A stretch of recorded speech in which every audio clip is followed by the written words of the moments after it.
I just want to publicly thank the White House and the Trump administration for having a group of county commissioners from Ohio out to meet with the cabinet secretaries, and it was very informative, and they want to help us in dealing with some of the issues that are out there. And I just, it's the first time since I've been a county commissioner that we've ever been reached out to by the administration, and got to talk one-on-one with the various cabinet officials, and they were, it was nice. It was a very productive day. Okay. Anything else? Hearing none. Move to adjourn at 2:11. Second? Motion is second. All in favor? Aye. Motion carried.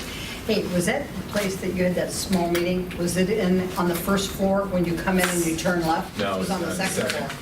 It's where Nixon used to have Because, the board oh, okay, meeting. because if you go in the door and turn left, that little room is where they think the tapes were. For Nixon? Really? How many, So, follow-up questions, go ahead, Robert. how many commissioners were with you? I think there was about 60 to 70. 60 to 70? Yeah, that was it. All from Ohio? Mm-hmm. And where was the meeting held? Well, it started out, we got a brief tour of the White House, Uh-huh. and then the meeting, it's called the executive, what is it? Office building. Yeah, the executive BDO. office building, right across, I think, at the White House, at the compound. What day was that? That was yesterday. Oh, yesterday, you just came back, okay. Yes. And who met with you from the Trump administration? Well, we were greeted by Vice President Pence, because the president was in Houston. We had meetings with the Secretary of Transportation. She was not there, but they had her deputy director there. There was Sonny Perdue, who was the Secretary of Agriculture, Secretary of HUD. Ben Carson was in Houston, obviously, so it was his deputy director.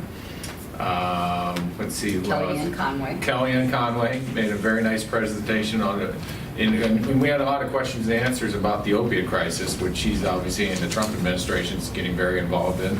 So it was very informative. It really was. And the thing that my takeaway is they genuinely want to hear from us, because a lot of the things they do in Washington, ultimately, we're the ones on the ground they have to deal with it, whether it's a VA issue. That Secretary of Veterans Affairs was there, or his deputy director.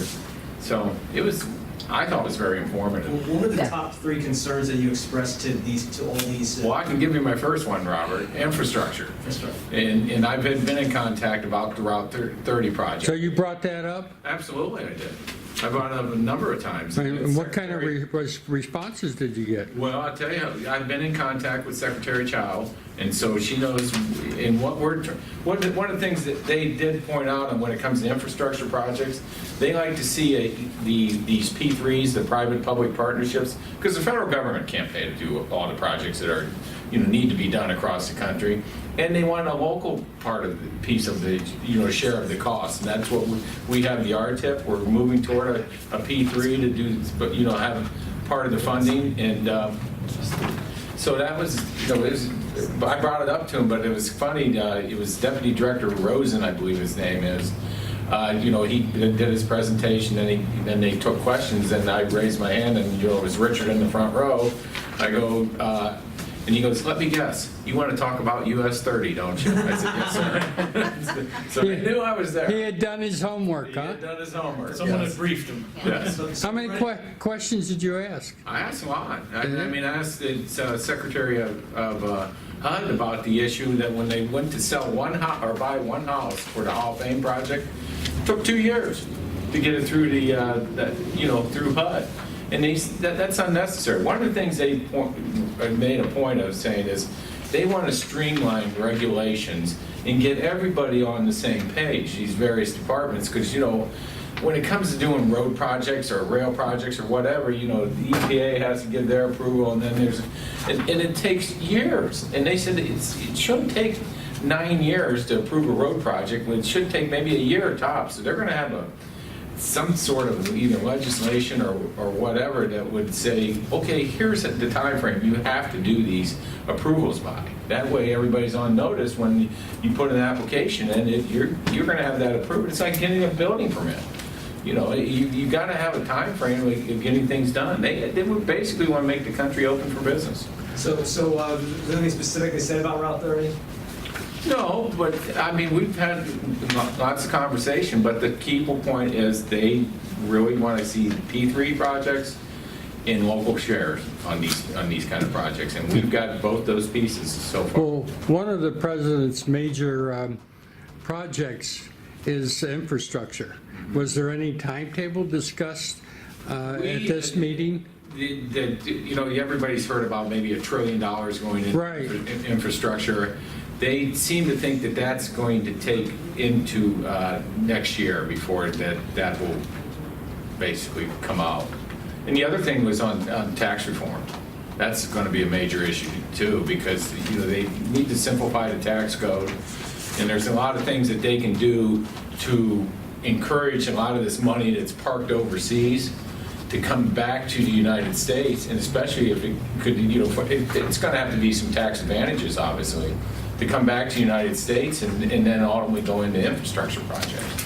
And we're going to need that too, because if you want to finance an $800 million road project, you want to look at all avenues of doing it. As you indicated earlier in your description of the meeting, this was the first in your memory. Was there any indication that this is going to be a regular thing, maybe an annual thing? I don't know.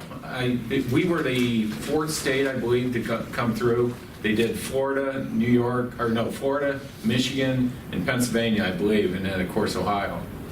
Is it just, not every state has county commissioners. How do they do it? They choose some kind of county level government? They might. That's actually, the department that hosted this at the White House is the old department that I used to be the director of. Oh, okay. And it's called the Department of Intergovernmental Affairs. Oh, okay. And their job is to be the liaison between the president and all the city, county, and state and Indian tribes in the 50 states and the 5 territories. So, for example, the year that I was there, we did meet with Ohio County commissioners. We did meet with the attorney generals from all of that I just described. And mayors. We did meet with mayors. So they do, and we met with Indian tribes. They try to reach out, and sometimes it's the association that will reach out to IGA, Intergovernmental Affairs, that will say, hey, we're coming to DC. Is there any way that we can get an audience with the president, or can we set something up, in the EEO, to get some kind of communication?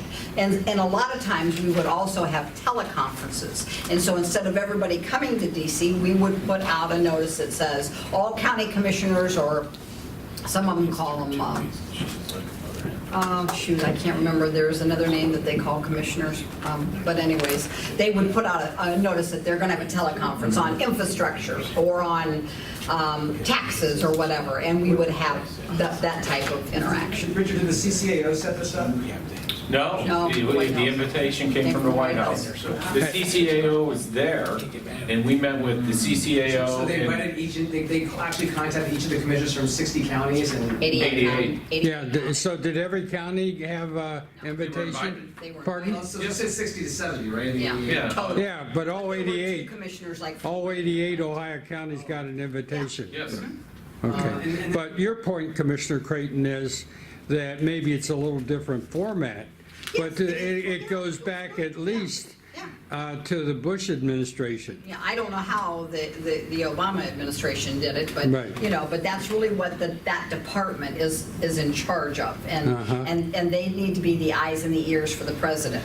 And, all the communication and those kinds of questions would come through IGA. Did the invitation come from the Department of Intergovernmental Affairs? Yes. It did. Okay, so I'm just trying to do the tie-in to what you described, Commissioner Yeah, Creighton. not every county was represented, but I was honored to be able to go and Well, communication's important. yeah, and I like those teleconferencing and conference calls and all those things are okay, but it just sit there and you really get more of a feel for the person, and to their credit, when you have the vice president welcoming, that shows you they really they made it. It They wanna work it with wasn't your first visit to the White House, right? No, I didn't there. It's a lot harder to get in. It used to be Dad would pull up in his red pickup and put you to the front of the line, and you got right in. Not anymore. But that is really unusual that the vice president would welcome. Yes. I know that when I was there, there was only one time that I maybe two. But I know when the Attorney Generals came to town, he did come over. Dick Cheney. No, the president came Oh, the over. president. I believe President came Bush. over. Yeah, came over to the EEO, and that is the Eisenhower Executive Office Building. Is that where you met? Yes. The Eisenhower Executive Office? Yeah, which is on the 18 acres of campus, and that is where the majority of the employees work at the White House, Okay. because the White House is too small to Sure, I accommodate. understand. Who covered the travel costs? The county paid for my airfare and the cabs. And he did not stay overnight. He And I just did not went for stay one day. overnight. Airfare and the what? Cab fee, taxis. So you were extremely efficient with Stark County taxpayer Absolutely. dollars, okay? So it wasn't a cheap flight, but instead of staying overnight and everything else, charged no meals.